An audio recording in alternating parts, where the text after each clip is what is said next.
Sustainable Equity Tranifesto. I'll begin this dispatch by reading the Vision of the Movement section of my Sustainable Equity Nonprofit Business Plan. Humankind is evolving in ways both subtle and complex, and rising to meet the challenges that have escalated gradually to the point where very few, if any, would deny that the existence of our species is threatened.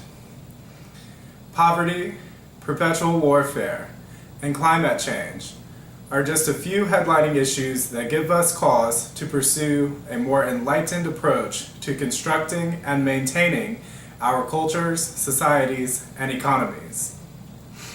In barely more than a generation, the internet has decentralized both the production and consumption of knowledge, and has given our youth greater capacity not only to process information, but to critique what is presented to them and create new expressions, which they then share instantly in a globally accessible forum. It is this faculty of imagination, combined with the empowerment of technology, that makes millennials a powerhouse of possibility. Now is the time when we can take hold of our world and reshape it, not through violence or even civil disobedience, but through the development and dissemination of good ideas. But where should we start, and where should we end up? Let's imagine the ideal first, and then work on the roadmap that takes us there. In South Africa and globally, Michael Tellinger is forwarding a proposed new social order through his political party platform, Ubuntu Liberation Movement. Tellinger names his system contributionism, and speaks of dissolving traditional governmental and economic structures, including money itself, and forbidding corporate exploitation of labor and the natural world. In Tellinger's system, factories become communal property used to produce goods for the local community, and wealth through trade.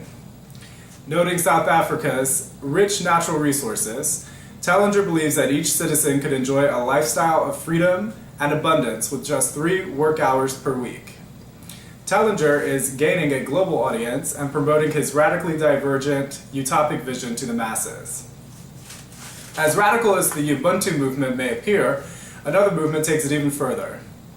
Permaculture is a concept derived from anthropological analyses that note that the indigenous, pre-civilization cultures of the world exhibit certain common elements. Examples of these include diet, closeness with nature, less patriarchal and more egalitarian social organization, and the freedom and ability to migrate in concert with needed natural resources. Permaculturalists argue that this form of social organization is part of human DNA, as evidenced by its widespread emergence across all of the so-called races. By corollary, the current system creates chaos for us because it is contrary to our natural essence.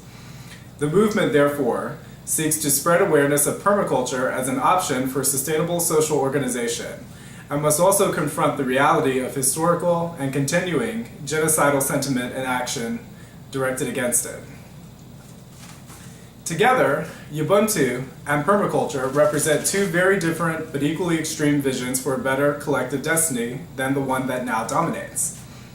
Ubuntu remains theoretical and unproven, and the majority would need to see its aims manifested in order to believe in its possibility. Permaculture, however, demonstrates its sustainability implicitly through the various, but diminishing, cultures throughout the world that have resisted civilization and maintained their traditional ways. Still, those practicing permaculture are often regarded as anachronistic, and a cultural prejudice against this system strongly persists and is reinforced by the loss of the necessary skill sets and even the physical, corporeal attributes necessary to sustain it in mainstream culture.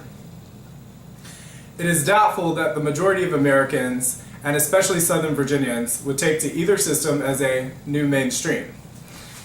This is in part due to the dearth of public education, brain drain, and the enforced suppression of imaginative faculties. But that matters little if we wish to reclaim true democracy. It may take a generation or so for Southern Virginians to develop the boldness to first conceive and then manifest a social vision akin to Ubuntu or permaculture. It is for our progeny, and, if we're lucky, our future selves, to determine what that vision looks like for us and then create and enact it in the 3D world. For now, any viable movement must meet the people and the culture where they are and lead them to greater empowerment and self-determination. Through this liberation strategy, we lay the foundation for increasingly greater gains to be made by those who come after us. The worker-owned cooperative movement represents a proverbial happy medium between what is and a hitherto unproven utopic vision. Worker-owned businesses contribute to the economy in a mainstream fashion, but implicitly empower workers through collective ownership and democratic, non-hierarchical organizational structures. American culture values the concept of hard work. We believe in the notion of a meritocracy, that hard work should lead to the rewards of a middle-class lifestyle. These concepts are not inherently oppressive, but become problematic when the competitive, exploitative, corporate-dominated paradigm prevents hard workers from being able to move up the ladder in a meaningful way. Worker-owned cooperatives are an intuitive, sensible solution to this conundrum. They necessitate hard work, but provide the rewards of financial self-sufficiency and the dignity of being one's own boss. For Southern Virginia, a worker-owned cooperative movement would be both effective and culturally appropriate. The ultimate goal of sustainable equity goals, are to convert the regional economy of Southern Virginia and Northern North Carolina to a fully cooperative paradigm, and to eradicate poverty in the region. These goals are lofty, but possible.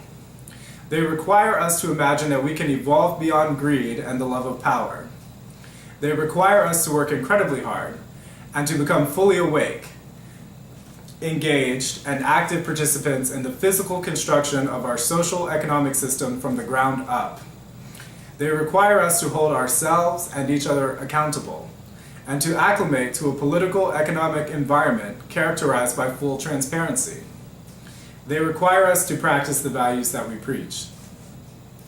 To deny the inherent possibility of these tenets is to throw in the towel prematurely and give up entirely on humanity. Let's not settle for pessimism or realism for the fear of disappointing ourselves. Let's be courageous and bold enough to be openly optimistic about our own potential and what we can create when we elect to work together. This is the mission of sustainable equity. If we are the first, last, and only organization in this region that stands up for economic justice and the infinite potential of the collective human imagination, then so be it. We can never know what we are truly capable of until we dare to try and give it our all. What is the pinnacle of freedom? What are the limits of our collective imagination? What can we see as possible, and what can we work together to make real? There are no limits, truthfully, but we operate in a world and a paradigm whereby there appear to be nothing but limits. This is a huge part of the problem that confronts us in this strange day. The transgender community has taken center stage since Caitlyn Jenner revealed herself to the world last year. Some find this cause for celebration, and others find it unnerving.